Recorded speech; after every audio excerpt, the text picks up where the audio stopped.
अस्सलाम वालेकुम एवरीवन। तो हेलो आप सब लोगों का। तो यूट्यूब फैमिली, आज के वीडियो में हम बात करेंगे अनएम्प्लॉयमेंट के बारे में। हमारे इंडिया में बहुत अनएम्प्लॉयमेंट देखने को मिलती है, क्योंकि एक सीरियस मैटर है। तो मैंने एक इम्पॉर्टेंट इस सीरियस मसले पे बात करना बहुत इम्पॉर्टेंट समझा, तो मैंने इसके बारे में एक वीडियो बनाया। तो क्या कारण है हमारे अनएम्प्लॉयमेंट का? कारण क्या है? अनएम्प्लॉयमेंट क्यों है हमारे इंडिया में? तो इसके बारे में चर्चा होगी इस वीडियो में।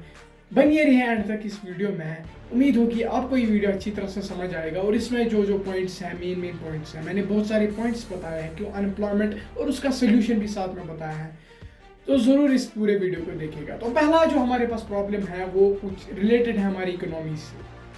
इकोनॉमी में स्लो ग्रोथ होना, ये एक कारण है हमारे पास, जिसकी कारण हमारे पास अनएम्प्लॉयमेंट देखने को मिलती है। तो हम स्लो डाउन है इकोनॉमी में।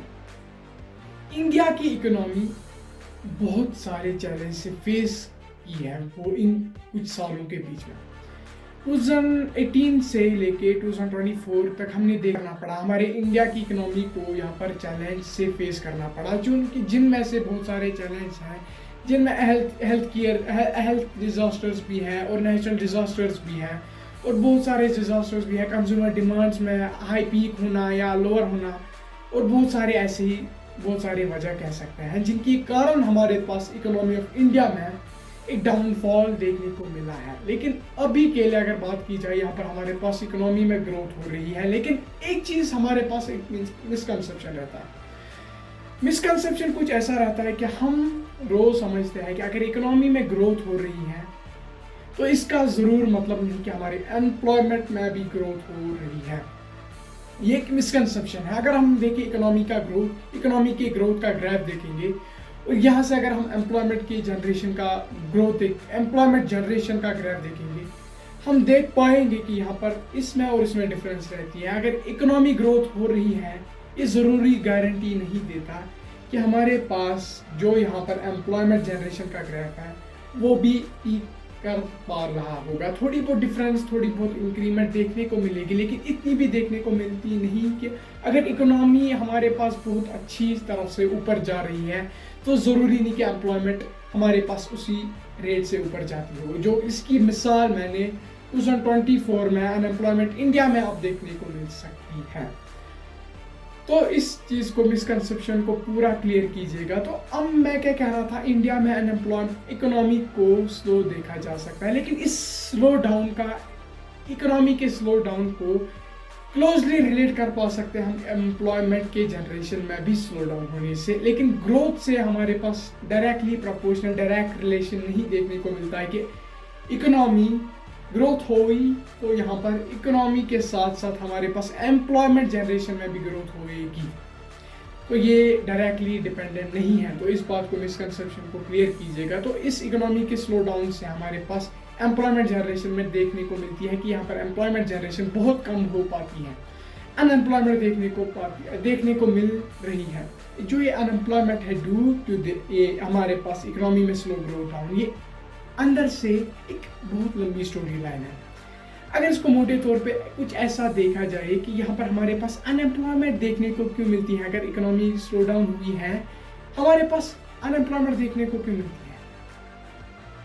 तो देखिए, कुछ ऐसा होता है हमारे पास, अगर बिजनेसेस में जब हमारे पास इकोनॉमी ग्रोथ कम होती है, बिजनेसेस के रिवेन्यूज में कम होता है, हमारे पास इंडस्ट्रीज में जो प्रोडक्ट्स की डिमांड्स होती है वो कम होने लगती है। यहाँ पर हमारे पास बिजनेसेस में बहुत इन्वेस्टमेंट्स कम मिलते हैं। तो इन्वेस्टमेंट्स में इसके बाद कट ऑफ देखने को मिलता है। हमारे पास इन्वेस्टर्स बहुत इन्वेस्ट कम करवाते हैं, क्योंकि वहाँ पर कोई प्रॉफिट देखने को मिलता नहीं है, क्योंकि हमारे पास कोई डिमांड नहीं है, हम प्रोडक्ट को मांगते नहीं, तो सेल क्या करेंगे? वहाँ पर हमारे पास बिजनेसेस सेल क्या करेंगे? तो उसके कारण हमारे पास कोई प्रॉफिट देखने को नहीं मिलता है, जिसके कारण हमारे पास अनएम्प्लॉयमेंट इनडायरेक्टली देखने को मिलती है, क्योंकि वहाँ पर हमारे पास जो बिजनेसेस, जो इंडस्ट्रीज होते हैं, वो किसी न किसी तरफ प्रॉफिटेबिलिटी को मेंटेन करने के लिए एम्प्लॉयज को बाहर फेंकते हैं। वो हायरिंग को फ्रीज करते हैं, एम्प्लॉयज को हायर करने से रोकते हैं, और जो एम्प्लॉयज होते हैं कभी कभी कभार उनको फेंक देते हैं कंपनी से, ताकि उनकी प्रॉफिटेबिलिटी को मेंटेन हो सके।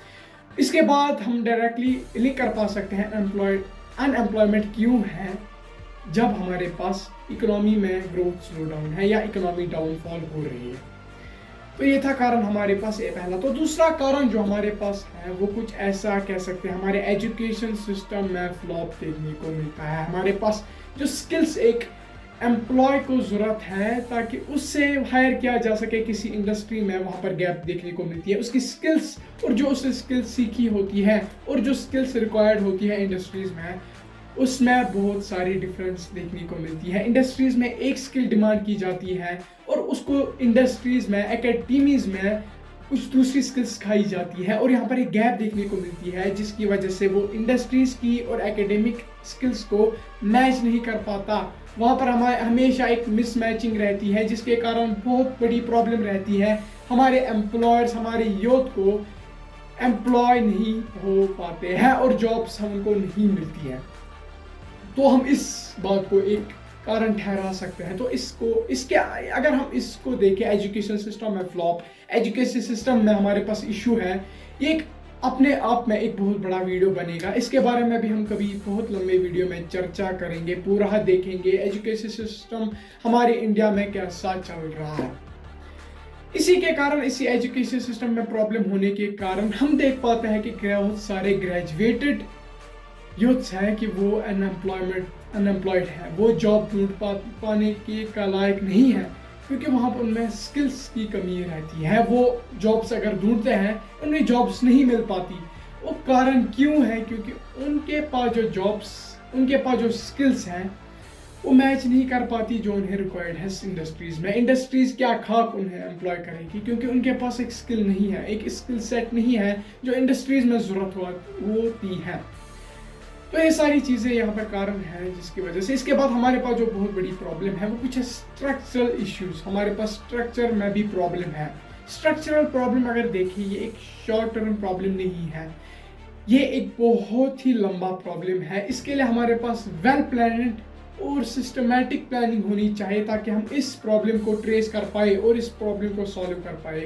अगर हम देखिए, थोड़ी सी एग्जांपल मैं लूँ स्ट्रक्चरल प्रॉब्लम में क्या क्या आता है, लेकिन हम देख सकते हैं कि हमारे पास हम देख पाते हैं रेड साइड वो कुछ थोड़ा अनरजिस्टर्ड बिजनेसेस में आते हैं, कैजुअल बिजनेसेस में आते हैं, वो रजिस्टर्ड नहीं होते हैं बिजनेसेस, जिसके कारण हम देख पाते हैं वहाँ पर एक इनसिक्योरिटी रहती है सैलरी की, जॉब की, एम्प्लॉयर्स की। आज वो एम्प्लॉय होगा, कल वो एम्प्लॉय नहीं हो सकता है।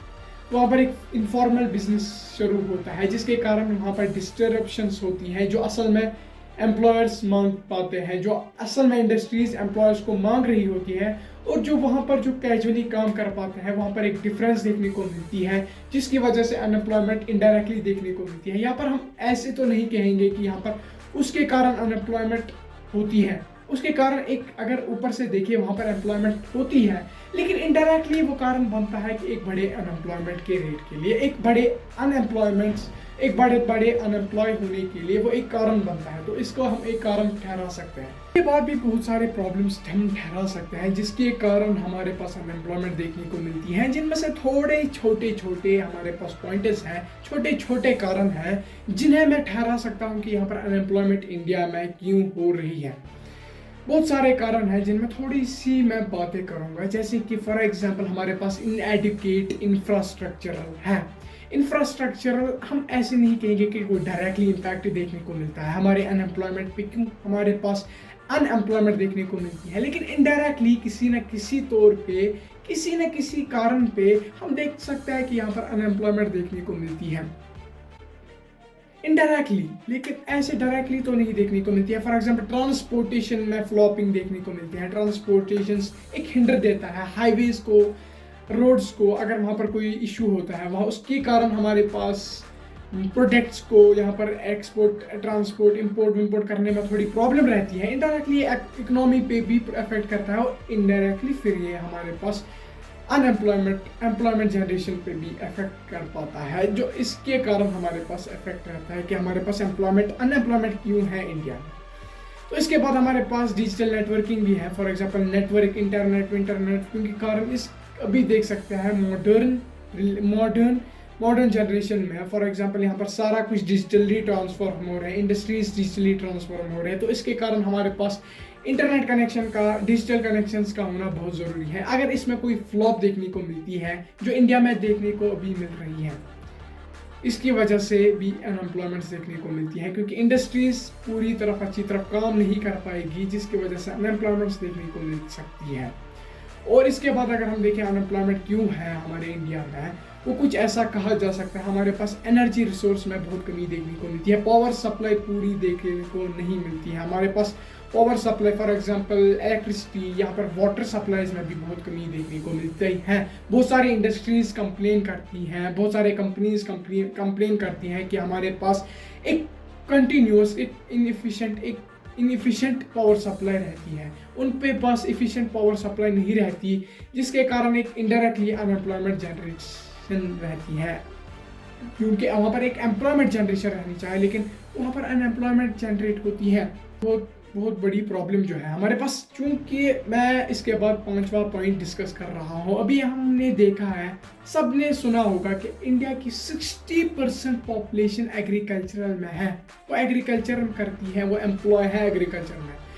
तो इसके कारण अगर हम देखें 60% ऑफ द इंडिया अगर अफेक्ट हो रही है अनएम्प्लॉयमेंट से, ज़रूर होगा कुछ कि वहाँ पर हमारे पास एग्रीकल्चर के सेक्टर में ही कोई प्रॉब्लम रहेगी। तो हमारे एग्रीकल्चर के सेक्टर में कोई प्रॉब्लम होना डायरेक्टली डिपेंडेंट करता है कि हमारे एम्प्लॉयमेंट, हमारी अनएम्प्लॉयमेंट क्यों है इंडिया में। अब वहाँ पर हमारे पास एग्रीकल्चर में ही कोई प्रॉब्लम होगी। अगर मैं इसके बारे में वीडियो कर रहा हूँ तो वो खुद में ही एक बहुत बड़ा वीडियो बनेगा, इसके बारे में भी आगे चल के हम एक वीडियो में डिस्कस करेंगे। तो फिलहाल के लिए अगर मैं देखूँ अनएम्प्लॉयमेंट क्यों है इंडिया में, इस एग्रीकल्चर के कारण बहुत सारे कारण ठहरा सकते हैं, क्योंकि एग्रीकल्चर एक सीजनल वेरिएशनल एक जॉब अपॉर्चुनिटी है। यहाँ पर एम्प्लॉय होना या अनएम्प्लॉय होना depends on the weather conditions, depend on the season, जहाँ जिस सीजन में जिस सीजन में सीड्स को बो किया जाता है या हार्वेस्ट किया जाता है क्रॉप्स को, तो इसके कारण हमारे पास ये अनएम्प्लॉयमेंट ये सीजनल वेरिएशंस दिखाती है, जो कि वहाँ पर एक प्रॉब्लम है। हमारे पास एम्प्लॉयमेंट्स कंटिन्यू होनी चाहिए, लेकिन एग्रीकल्चर में देखने को मिलती है सीजनल वेरिएशंस हैं, जिसके कारण हमारे पास अनएम्प्लॉयमेंट देखने को मिलती है। तो आज के वीडियो में मैंने बहुत सारे पॉइंट्स, आई थिंक इसके बाद भी बहुत सारे पॉइंट्स होंगे, लेकिन अगर मैं इस वीडियो में उन पॉइंट्स को डिस्कस करूंगा, ये बहुत बड़ा वीडियो बनेगा। तो इसके लिए मैं माफ़ी चाहता हूँ बहुत सारे पॉइंट्स को डिस्कस अभी नहीं करने के लिए। तो आगे चल के आगे दूसरे किसी वीडियो में ज़रूर उन पॉइंट्स का भी डिस्कस किया जाएगा। तो फिलहाल आज के वीडियो में इतना ही। उम्मीद होगी आपको ये वीडियो अच्छी तरह समझ आ चुका होगा अनएम्प्लॉयमेंट क्यों है इंडिया में। मैंने जो पॉइंट्स डिस्कस किए वो सारे पॉइंट्स आपको समझ आ चुके होंगे, और उनके पॉइंट्स के सोल्यूशन अंदर से एक थॉट बनाया होगा कि उन पॉइंट्स का सोल्यूशन क्या हो सकता है। अगर किसी इंडिविजुअल, अगर पर्सनली अगर आपको कोई सोल्यूशन देखने को मिलता है, आप कमेंट में लिख सकते हैं। मैं उन सॉल्यूशंस को आगे किसी और वीडियो में डिस्कस करूंगा। इन अनएम्प्लॉयमेंट्स के प्रॉब्लम्स को कैसे फेस किया जा सकता है, उनको एड्रेस कैसे किया जा सकता है, इंडिविजुअल लेवल, एक पर्सनल लेवल पे कैसे हम अनएम्प्लॉयमेंट को प्रॉब्लम को सॉल्व कर पा सकते हैं। इंडिया में अनएम्प्लॉयमेंट की प्रॉब्लम एक सीरियस प्रॉब्लम है, देखने को मिल सकती है अभी। तो आज के वीडियो में इतना ही, बाकी दूसरे किसी वीडियो में, आज के वीडियो में इतना ही। सलाम।